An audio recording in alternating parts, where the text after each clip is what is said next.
So here are some daunting statistics about illegal immigration into Ghana. From 2008 to 2015, Ghana saw an influx of over 50,000 Chinese nationals trooping into our country to mine gold illegally. That's over 7,000 Chinese immigrants every single year. And it's not as though we couldn't track them coming into the country. We could, but we simply allowed them. And there are mainly two reasons why. Number one, we needed them. And by we, I don't mean the average Ghanaian. I mean politicians and well-connected businessmen and women.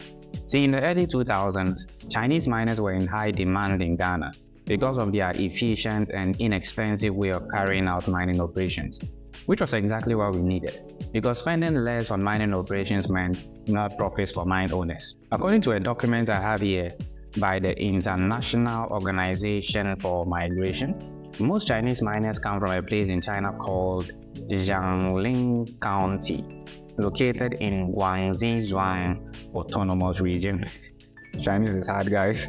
This place in China is also a nationally designated poverty-stricken county, where alluvial or small-scale mining is somewhat of a traditional trade for indigents. And Ghana, of course, being a gold-rich country, riddled with corruption at every level, made us an ideal bet for migrants from this region. But here's a twist that should probably piss you off. China produces more gold than Ghana. As a matter of fact, China produces more gold than Ghana and South Africa combined. And we are the top two gold-producing countries in all of Africa. Just think about that. They also have more gold reserves than us. China is among the top 10 countries with the largest gold reserves on the planet, whereas Ghana and South Africa don't even make it to the list of top 20 countries. Yet for some reason, we are the ones being exploited. It makes no sense. Now to the second reason why we fail to deal with slow invasion, and it has to do with diplomacy. And I'll give you two examples from 2012 and 2013 to explain this. So in 2012, a police crackdown of illegal Chinese miners resulted in the death of a 16-year-old Chinese national, and this one incident nearly sparked a small diplomatic row between the two countries. Now, as to how a 16-year-old Chinese national found his way into Ghana to mine gold illegally is beyond me, but this happened. The Chinese have also been wary of bad media publicity in Ghana and Africa at large, and so when a similar incident occurred again in 2013, this time around no one died, but a lot of Chinese nationals were deported in mass after a series of police crackdowns. The Chinese allegedly responded by tightening visa requirements for Ghanaians.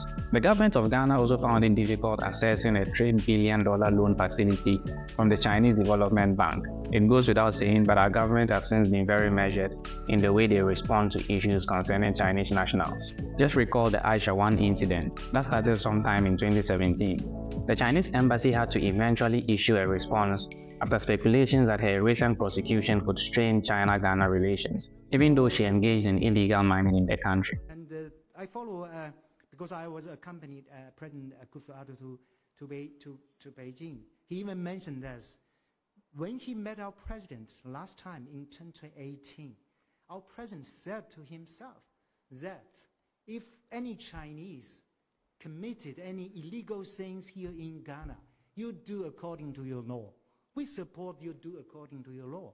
So we discourage Chinese people doing this illegal mining. Meanwhile, Yao Asafo-Mafo, who was a senior minister at the time, justified the state's decision to deport her instead of prosecuting her as a necessary measure to prevent jeopardizing the China-Ghana relations at a time when billions of dollars in agreements were pending between the two countries. Then in 2019, when the president was pressed on this same matter at a forum at the University of Princeton in the US, he confessed that his government made a mistake in deporting Aisha 1 instead of prosecuting her. And then again, in an interview by local media in 2022, the president said he wasn't even sure if his own government deported Aisha 1 or if she somehow managed to escape the country. I'm not still sure whether she was in fact deported or whether she fled the country the first time and has now come back. But whatever, there still seems to be some uncertainty about it, but whichever way it is. Anyway, 5 years after her expulsion or escape, she snuck back into the country to continue her good works because she realized something every Ghanaian knows at this point. Ghana is not a serious country. We just aren't.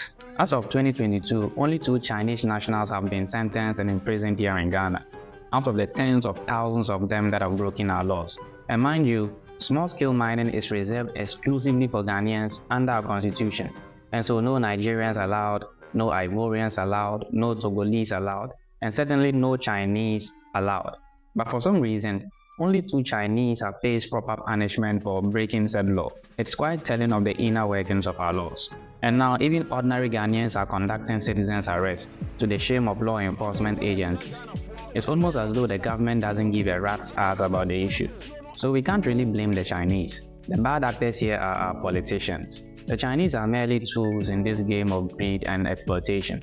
The Chinese will take whatever we give them, and this is what our politicians have graciously given them, in exchange for a bad reputation, I guess. But the monies they make more than make up for that anyway. Now, as far as the general fight against illegal small-scale mining goes, only 76 Ghanaians have been convicted of illegal mining since 2021, according to the Attorney General Godfrey Dame. If we cannot deal with foreigners, then we might as well forget the fight to control our own people. Just listen to this old geezer stance on illegal mining. Government can never stop galamsey in this Ghana at all. I have a gold, I have plenty money in my pocket, so I don't mind cocoa. Look, I'm now cutting it off, you see? It is my own bonafide property. Nobody can stop me to stop cutting my own cocoa tree. You plant it for me? Plant it for you, food and job. Am I involved? Meanwhile, it's only a matter of time before we start importing water for consumption, according to some experts. Probably just an exaggeration, but things are really looking bad for our environment. So what do you think?